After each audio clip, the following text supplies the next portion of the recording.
Vice President Kamala Harris wins in November. She will quite literally be lifting up other women in the country, including Minnesota Lieutenant Governor Peggy Flanagan, who would become America's first Indigenous woman governor and the first woman and first Indigenous person to lead Minnesota if she were to take over for Tim Walz.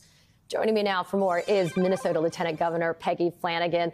Lieutenant Governor, it's an honor to have you on my show. You've worked hand in hand with Governor Tim Walz for more than 6 years now. I wanted you to share with our viewers what non-Minnesotans need to know about what Tim Walz brings to the table.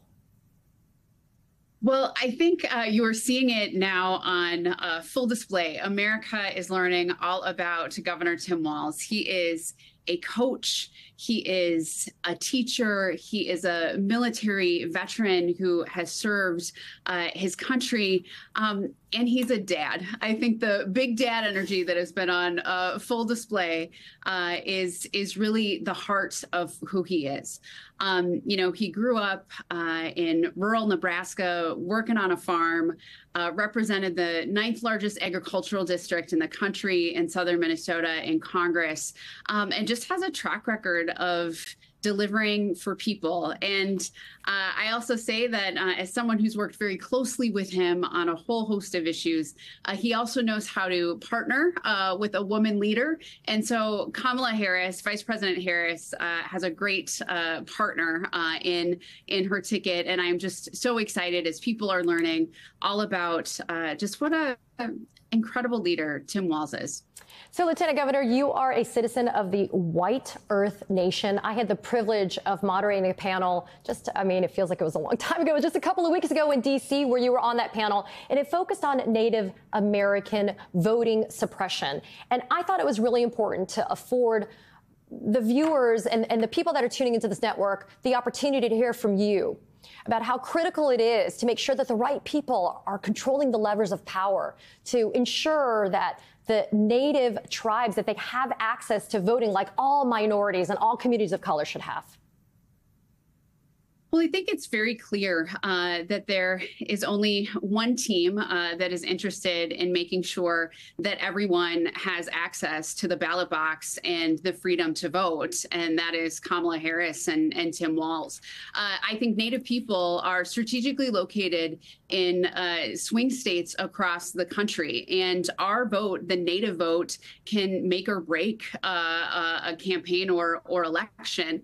And so in many ways, ignore us at your peril. And there are several folks who have tried to throw up obstacles to Native participation by suddenly, deciding that tribal IDs are no longer a valid form of identification, of saying that you need to have a physical address and not a P.O. box, when in so many reservation communities, that's just not how it is or how people live. And so you see this very intentionally happening across the country. And I'm so glad that we have our allies in the Native American Rights Fund who are fighting these cases all over the country to ensure that, especially in this year, it's been 100 years since the Indian Citizenship Act of 1924, that we absolutely need to have our votes counted. And we're in this moment where we have gone from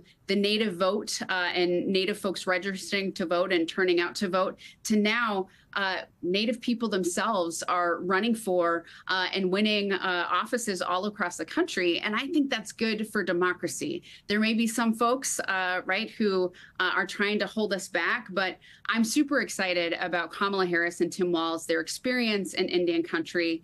Tim Walz has an incredible track record of tribal state relations, and Kamala Harris building on the good work of the Biden-Harris administration and Secretary Deb Haaland. The future for Indian country and the future, I think, for America in general is just really bright with their leadership and moving us forward and making sure that we all can just, exercise our civic duty and vote this November and into the future. I know you've been asked this question a lot, but it's one that sits with me because I'm a first-generation Korean American. I have a 9-year-old daughter who's biracial. And I think about all of the firsts that are going to happen in November. And I know that should Paris Walz take the Oval in November and win, you would be elevated into a position of first. Your thoughts quickly on what that would mean to you? It would be incredibly meaningful, and I would draw on my experience governing in partnership with Tim Walz and meeting veterans and folks in law enforcement and teachers and farmers all across the state who care tremendously about making sure that people have an opportunity to thrive. And, you know, we are just in a moment of building momentum of women leadership and Native women, and Secretary Haaland, Congresswoman Davids, serving as Lieutenant Governor. But representation matters. And I want your daughter and I want my daughter and young girls across the country to see that anything is possible for them. And that is the big, bright future that we have under Harris Walz. And I will do everything I can over the next 79 days to make sure that our daughters have an opportunity, and we elect Kamala Harris and Tim Walz. I feel hopeful, and I know that there are so many people across the country who do too.